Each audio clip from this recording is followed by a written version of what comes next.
Oke, bismillahirrahmanirrahim. Assalamualaikum warahmatullahi wabarakatuh.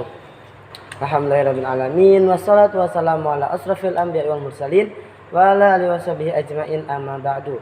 Pertama-tama yang terhormat kepada Abi Hanif Dunum Ida selaku pengasuh pondok Supercamp Al-Qur'an Laureba Hanifida. Yang kedua yang terhormat kepada guru-guru MTSM Al-Qur'an Laureba Hanifida, dan yang ketiga terhormat kepada kedua orang tua saya dan tidak lupa pula kepada teman-teman saya yang banggakan. Jadi di sini saya akan mempresentasikan tentang pelajaran sejarah, yaitu tentang Kerajaan Samudra Pasai. Nah, jadi Kerajaan Samudra Pasai itu berdiri pada abad ke-11 Masehi, yang dimana sang pendirinya itu bernama Merah Khair. Nah, jadi Kerajaan Pasai itu terletak di pesisir timur Laut Aceh, dan Kerajaan Pasai ini juga kononnya adalah kerajaan Islam pertama yang ada di Indonesia. Nah, jadi selain kerajaan-kerajaan lain seperti Sriwijaya itu kan kerajaan Hindu dan Buddha, Majapahit. Nah, kalau Kerajaan Samudra Pasai ini kerajaan Islam pertama di Indonesia. Nah, Kerajaan Samudra Pasai ini juga memiliki dua dinasti. Yang pertama dinasti Merah Khair, kemudian dinasti Merah Siu. Nah, yang pertama ada dinasti Merah Khair. Nah, jadi nama asli Merah Khair, dinasti Merah Khair itu raja pertama di Samudra Pasai yang namanya itu Merah Khair. Merah Khair memiliki julukannya itu adalah Maharaja Mahmud Shah, yang dimana itu dia itu menjadi raja pada tahun 1042. Kemudian pada kepemimpinan terakhir di dinasti Merah Khair itu yang bernama Maharaja Nuruddin. Nah, jadi Maharaja Nuruddin ini menjadi tahta raja itu pada tahun 1155 sampai 1210. Nah, jadi Maharaja Nuruddin ini menjadi raja terakhir di dinasti Merah Khair. Nah, kemudian dilanjut oleh dinasti Merah Siu. Nah, di dinasti Merah Siu ini pendiri pertama itu adalah Sultan Malik As-Shaleh. Nah, jadi Sultan Malik As-Shaleh ini bukan asli dari Pasai, tetapi keturunan dari Raja Perlak. Nah, Sultan Malik As-Shaleh ini menjadi raja pada tahun 1205.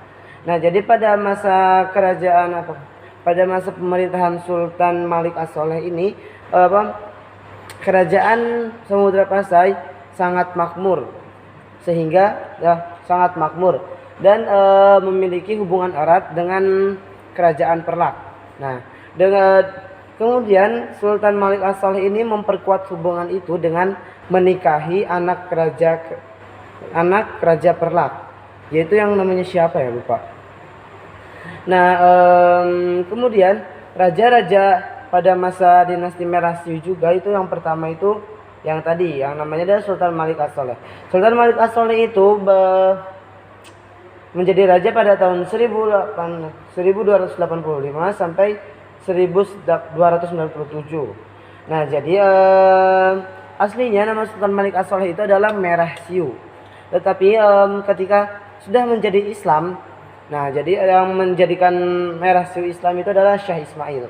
Nah, akhirnya namanya diganti menjadi Malik As-Shaleh, yang dimana diambil dari Raja Mesir pertama kalau tidak salah. Nah, kemudian setelah Sultan Malik As-Shaleh wafat pada tahun 1297, nah Sultan Malik As-Shaleh ini dikaruniai dua anak. Yang pertama adalah Muhammad Malik Mansur dan Muhammad Malik Zahir. Nah, yang menjadi raja adalah Muhammad Malik Zahir pada tahun 1297 sampai 1326. Nah, Muhammad Malik Zahir itu nama aslinya adalah Muhammad. Kemudian ditambahi julukan-julukan seperti Malik Zahir. Nah, Malik Zahir itu adalah raja kedua di Mesir. Kemudian Muhammad Malik Mansur itu adalah diambil dari kata Mansurnya, itu raja ketiga di Mesir. Nah, kemudian setelah Maulana Malik Zahir wafat, setelah kepemimpinannya selama 29 tahun, Maulana Malik Az-Zahir ini dikaruniai anak yang bernama Malik Zahir. Nah, jadi yang disebut Malik Zahir II. Nah, jadi Malik Zahir II ini menjadi pemimpin Kerajaan Samudra Pasai pada tahun 1326 sampai 1342. Nama aslinya Malik Zahir itu adalah Ahmad Bahaim Shah. Nah, jadi pada masa Malik Zuhair ini kepemimpinan Samudra Pasai sangat aktif. Sehingga Malik Az-Zuhair ini Malik Zuhair II ini wafat pada tahun 1348 setelah 22 tahun kepemimpinan menjadi raja di Samudra Pasai. Kemudian diturunkanlah tahta itu kepada yang namanya Sultan Zainal Abidin. Nah, jadi Sultan Zainal Abidin ini memerintah kerajaan Samudra Pasai pada tahun 1348 sampai 1406. Kemudian pada masa Sultan Zainal Abidin ini juga Sultan Zainal Abidin ini sangat aktif dalam menyebarkan agama Islam ke Pulau Jawa dan Pulau Sulawesi dengan mengirimkan beberapa sultan seperti Maulana Malik Ibrahim dan Maulana Ishak. Nah, yang sekarang di Jawa itu lebih dikenal dengan Wali Songo.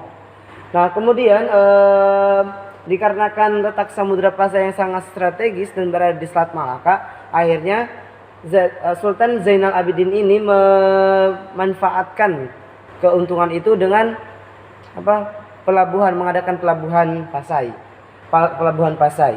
Nah, jadi di pelabuhan Pasai itu juga akhirnya warga timur itu belajar tentang kehidupan yang ada di Samudra Pasai, dan di Samudra Pasai pun itu mempelajari kehidupan timur. Nah, kemudian Samudra Pasai juga dikenal dengan kerajaan yang makmur. Seperti cerita seorang Tome Pres, seorang pelacur. Nah, jadi kerajaan Samudra Pasai ini memiliki uang yang sangat kecil, yang dulu itu disebut dirham. Nah, jadi setiap ada kapal itu dikenai pajak. Nah, seperti itu kemakmurannya. Nah, kemudian perkembangan Samudra Pasai juga pada masa itu, kerajaan Samudra Pasai itu sangatlah tentram, aman, damai. Warganya pun pokoknya tentram, aman, dan damai. Nah, meskipun kerajaan Samudra Pasai ini termasuk kerajaan besar dan kerajaan pertama Islam, tetapi kerajaan Samudra Pasai ini tidak banyak meninggalkan peninggalan Islam. Meskipun ada peninggalan Islam, itu bukan dari kerajaan Samudra Pasai asli. Oke, sekian saja dari saya. Kurang lebihnya mohon maaf. Wabillahi taufiq wal hidayah. Wassalamualaikum warahmatullahi wabarakatuh.